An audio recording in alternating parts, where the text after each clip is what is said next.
Dans le prochain épisode de Demain nous appartient.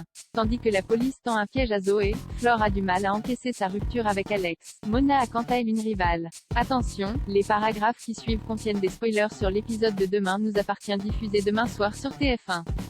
Si vous ne voulez rien savoir, ne lisez pas ce qui suit. Mercredi 12 janvier dans Demain nous appartient. La police tend un piège à Zoé. Jonathan, le complice de Zoé, menace Aurore avec son arme. Après lui avoir demandé de la laisser tranquille, Zoé cherche à savoir ce que sa sœur fait ici. Aurore les informe alors que ses collègues ont bien compris qu'il n'avait pas l'intention de braquer une bijouterie. Par la suite, Zoé annonce à sa sœur que Jonathan est son fils et qu'elle était enceinte de Fred lorsqu'elle a fugué 23 ans plus tard. En rentrant chez elle, la capitaine Jacob rapporte à Pierre et William la discussion qu'elle a eue avec Zoé. Elle leur explique ensuite que son neveu est un jeune homme en colère parce qu'il n'a jamais connu son père, puis précise qu'il en veut terriblement à la police de l'avoir tué. Si Pierre pensait que la mort de Fred était accidentelle, la police l'aurait en réalité tué lors de son interpellation. Comme Zoé est certaine que c'est lui qui l'avait dénoncé aux autorités, Pierre affirme que c'est n'importe quoi. Même s'il n'aimait pas son gendre, il aurait été incapable de le balancer. Aurore leur apprend ensuite que Zoé gagne sa vie en volant des tableaux et des bijoux et que Jonathan travaille avec elle en craquant des systèmes informatiques. Face à ces révélations, Pierre culpabilise et pense que si sa fille est devenue une criminelle c'est parce qu'il n'a pas su prendre soin d'elle. Au commissariat, Roxane a découvert que le réservoir, un musée de la ville, a été victime d'une attaque informatique. Il ne fait donc aucun doute pour elle que les cambrioleurs s'apprêtent à commettre leur prochain braquage là-bas dans la journée. Sans attendre, le commandant Constant demande à Sarah d'envoyer immédiatement une équipe sur place et à Roxane de prévenir la sécurité. De son côté, Martin prévient Aurore de la situation et indique qu'il a l'intention de laisser le musée ouvert afin de les prendre en flagrant délit. Confrontée à un choix cornélien, Aurore refuse toutefois de voir sa sœur être arrêtée. William a beau lui signaler qu'elle a une famille et une carrière, la policière laisse malgré tout un message sur le répondeur de Zoé pour qu'elle la rappelle au plus vite. En parallèle, Angie et Jaya découvrent la nouvelle exposition du réservoir au moment où Zoé s'introduit à son tour dans le musée. La nuit tombée, Martin et son équipe surveillent le musée dans une camionnette à proximité. Tandis qu'ils regardent avec attention les images de vidéosurveillance, Sarah repère immédiatement Anne. Malheureusement, cette dernière vient de brouiller la réception de toutes les caméras. Pour l'empêcher de quitter les lieux, Martin ordonne à Roxane de déclencher l'alarme à incendie et de bloquer toutes les issues. Aurore tente bien de lui faire remarquer qu'il y a encore des visiteurs à l'intérieur mais selon lui, il ne risque rien. Le musée étant désormais coupé du monde, Martin est certain qu'Al ne pourra pas s'échapper. Flore a du mal à encaisser sa rupture avec Alex. Libre de vivre leur amour au grand jour, Chloé et Alex ont passé la nuit ensemble. Heureuse de l'avoir retrouvé, elle lui propose de se réinstaller à la maison.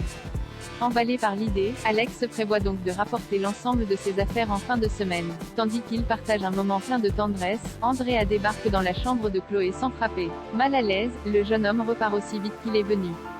De son côté, Barr se rend au mât et découvre Flore dans un piteux état. Effondrée par sa rupture avec Alex, elle se laisse complètement aller. Les larmes aux yeux, Flore lui confie qu'elle a l'impression que son monde s'écroule. Si son fils assure qu'elle finira par rebondir, Flore n'est pas sûre d'en avoir la force. Plus tard, Alex annonce à Flore qu'il retourne vivre chez Chloé. Quand il lui fait comprendre qu'il serait bien qu'elle se trouve un endroit à elle, Flore répond qu'elle en a l'intention mais qu'elle n'en a pas l'énergie pour le moment. Et d'ajouter que leur rupture est difficile, plus particulièrement le soir lorsqu'elle est prise de crises d'angoisse. Comme elle refuse d'appeler Barr, Alex propose de dormir sur place ce soir.